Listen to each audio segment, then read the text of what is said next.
اردو کور کے معزز دوستوں، میں ہوں ماجد ملک اور آپ تمام دیکھنے اور سننے والوں کو السلام علیکم۔ ناظرین گرامی، سعودی عرب میں جدت لانے کی کوشش کرنے والے محمد بن سلمان امام مہدی علیہ السلام کی آمد سے کیوں خوفزدہ ہیں؟ محمد بن سلمان جس طرح سے سعودی عرب کو تبدیل کر رہے ہیں وہ عین احادیث کے مطابق ہے، جن میں سعودی عرب کے حوالے سے انتہائی اہم پیشگوئیاں شامل ہیں۔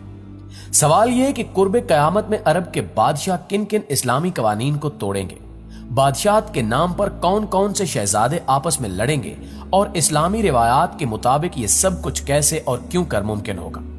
آج ہم آپ کو عرب کے خطے کے بدلتے حالات اور ان حالات کا قیامت کی نشانیوں سے تعلق بتانے کی کوشش کریں گے، لہٰذا اس قیمتی اور معلوماتی ویڈیو کو شروع سے لے کر آخر تک خود بھی ضرور دیکھیے گا اور اپنے دیگر دوستوں کے ساتھ بھی شیئر ضرور کیجیے گا۔ تو آئیے چل کر موضوع کا باقاعدہ آغاز کرتے ہیں۔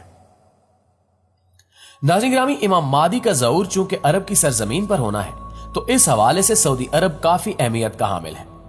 اس وقت سعودی عرب میں محمد بن سلمان کی بادشاہت ہے اور محمد بن سلمان بہت تیزی سے سعودی عرب کے قوانین میں تبدیلیاں کر رہے ہیں۔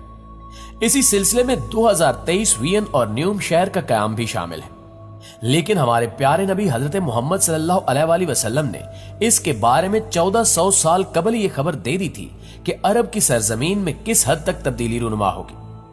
حضور پاک صلی اللہ علیہ وآلہ وسلم کی ایک حدیث مبارکہ میں بیان ہے کہ امام مہدی کے ظہور سے پہلے عرب کے 3 شہزادوں میں لڑائی ہوگی۔ آپ یہ جان کر ششدر رہ جائیں گے کہ اس وقت سعودی عرب کے 3 شہزادے ہیں جو کہ تاج و تخت حاصل کرنے کے لیے خود کو اہل سمجھ رہے ہیں، اور محمد بن سلمان نے خانہ جنگی سے بچنے کے لیے ان کو اہم عہدوں پر تعینات بھی کر رکھا ہے۔ علماء کے نزدیک حدیث میں جن 3 شہزادوں کی لڑائی کا ذکر آیا ہے ممکن ہے وہ موجودہ دور کے سعودی شہزادے ہی ہوں۔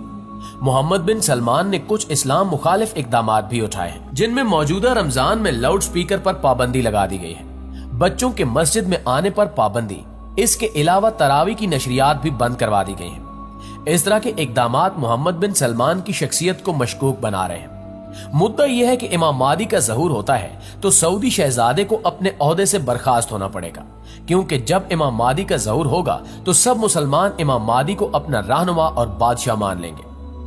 دوستو، یوں تو نبی پاک صلی اللہ علیہ وآلہ وسلم نے قیامت کی بہت ساری نشانیاں بیان کی ہیں، جن میں ایک حدیث مبارکہ یہ بھی ہے کہ اونٹوں اور بکریوں کے چرواہے برہنہ بدن اور ننگے پاؤں ہوں گے۔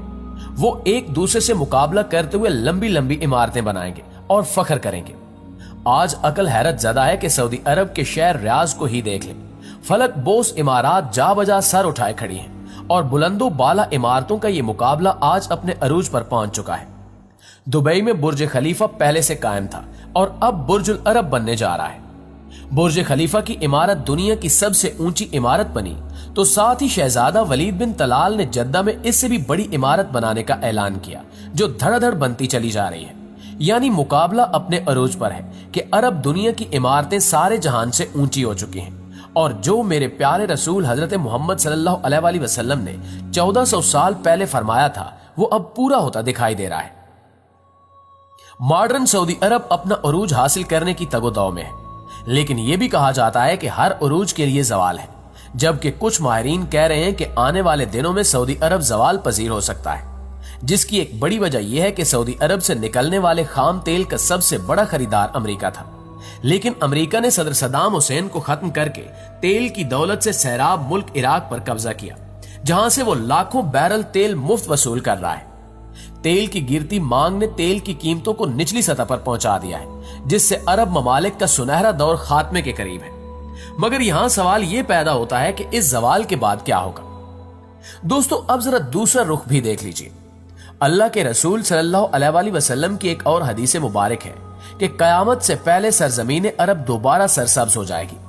کون سوچ سکتا تھا کہ سرزمین عرب کے صحرا اور خشک پہاڑوں کی سرزمین ایک بار پھر سبزے سے لہلا اٹھے گی۔ جدید ٹیکنالوجی کے پیش نظر پوری دنیا میں گلوبل وارمنگ اور موسمیاتی تبدیلیاں رونما ہو رہی ہیں۔ نتیجہ یہ نکلا ہے کہ سعودی عرب میں بے موسم بارشیں ہونا شروع ہو گئی ہیں۔ سعودی عرب میں ایک سیلاب کچھ عرصہ قبل آیا تھا، جس میں کچھ افراد موت کی آغوش میں بھی چلے گئے تھے، جبکہ عرب سرزمین جسے پہلے ہی جدید ٹیکنالوجی کے کام میں لا کر سرسبز بنانے کی کوشش کی جا رہی ہے، اب وہ قدرتی موسم کی وجہ سے بھی سرسبز بن رہی ہے۔ سعودی عرب گندم میں پہلے ہی خود کفیل ہو چکا ہے، اب وہاں خشک پہاڑوں پر بارشوں کی وجہ سے سبزہ اگنا شروع ہو گیا ہے۔ بارشوں کی وجہ سے آخر کار حکومت کو ڈیم بنانا ہوں گے جس سے پانی کی نہریں نکلیں گی، اس سے ہریالی ہوگی، فصلیں لہلہا اٹھیں گی، اور یوں یہ پیشگوئی بھی اپنے تکمیل کے مراحل سے گزرنے جا رہی ہے۔ جو ہمارے حضور نبی کریم صلی اللہ علیہ وآلہ وسلم نے فرمایا تھا اسے ہم اپنی آنکھوں سے دیکھتے جا رہے ہیں۔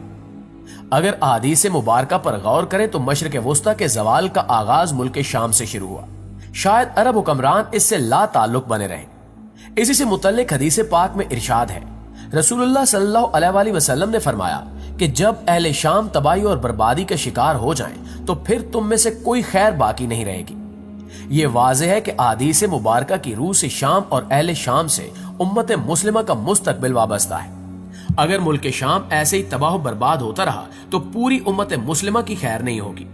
مسلم سکالرز کی تحقیق کے مطابق ملک شام 90% تک تباہ ہو چکا ہے اور صرف 10% باقی ہے، یعنی ملک شام مکمل تباہی کے بعد اب نزع کے عالم میں آخری ہچکیاں لے رہا ہے۔ اس حدیث مبارکہ کے حساب سے عرب ممالک کے سنہرے دور کے خاتمے کی اہم وجہ ملک شام کے موجودہ حالات ہیں۔ گویا کہ نبی کریم صلی اللہ علیہ وآلہ وسلم کی ایک اور پیشگوئی کی علامت ظاہر ہو رہی ہے یا ہو چکی ہے۔ ناظرین، خیال رہے کہ ملک شام کے متعلق اسرائیل، روس، ایران اور امریکہ، ان سب ممالک نے جو بھی جھوٹے بہانے بنائے، ان سب کا اصل ٹارگٹ جزیرت العرب ہے، کیونکہ کفار کا عقیدہ ہے کہ دجال مسیح ہے۔ اس وجہ سے یہ لوگ دجال کے استقبال کے انتظامات کر رہے ہیں، جس کے لیے ان سب ممالک کو مل کر عرب ممالک میں عدم استحکام پیدا کرنا ہے، کیونکہ ملک شام پر یہود و نصارہ قبضہ کرنا چاہتے ہیں، اور یہ حضرت امام مہدی کے ظہور سے قبل ہو کر ہی رہے گا۔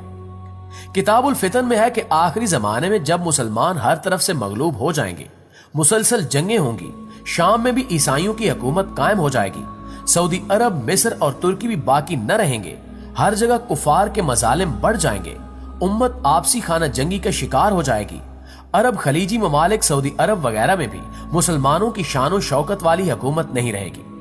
خیبر، جو کہ سعودی عرب کا چھوٹا سا شہر ہے اور مدینہ منورہ سے 170 کلومیٹر کے فاصلے پر ہے، اس کے قریب تک یہود و نصارہ پہنچ جائیں گے اور اس جگہ تک ان کی حکومت قائم ہو جائے گی۔ بچے کچے مسلمان مدینہ منورہ پہنچیں گے، اس وقت حضرت امام مہدی علیہ السلام مدینہ منورہ میں ہوں گے۔ دوسری طرف دریائے تبریہ بھی تیزی سے خشک ہو رہا ہے، جو کہ حضرت امام مہدی علیہ السلام کے ظہور سے قبل خشک ہو جائے گا۔ اس لیے جب مشرق وسطی کے حالات کو، خصوصاً مسلمانوں اور ساری دنیا کے حالات کو دیکھا جائے تو صاف نظر آتا ہے کہ دنیا ہولناکیوں کی جانب بڑھ رہی ہے، حتیٰ کہ فرانس بھی عالمی جنگ کی بات کر چکا ہے۔ مگر کیا آپ جانتے ہیں کہ عالمی جنگ کا مرکز کون سا خطہ ہوگا؟ صاف نظر آ رہا ہے کہ مشرق وسطی ہی متوقع ہے اور غزوہ ہند ہو کر رہے گا۔ یہاں بھی انڈیا اور پاکستان کی رنجشیں اور اب تر ہوتے حالات سے بھی ایسا لگتا ہے کہ ہم غزوہ ہند کی طرف بڑھ رہے ہیں۔ دوستو، آنے والے ادوار بڑے پرفتن نظر آ رہے ہیں، اور اس کے متعلق بھی نبی کریم صلی اللہ علیہ وآلہ وسلم نے فرمایا کہ میری امت پر ایک دور ایسا آئے گا جس میں فتنے ایسے تیزی سے آئیں گے جیسے تسبیح ٹوٹ جانے سے تسبیح کے دانے زمین کی طرف آتے ہیں۔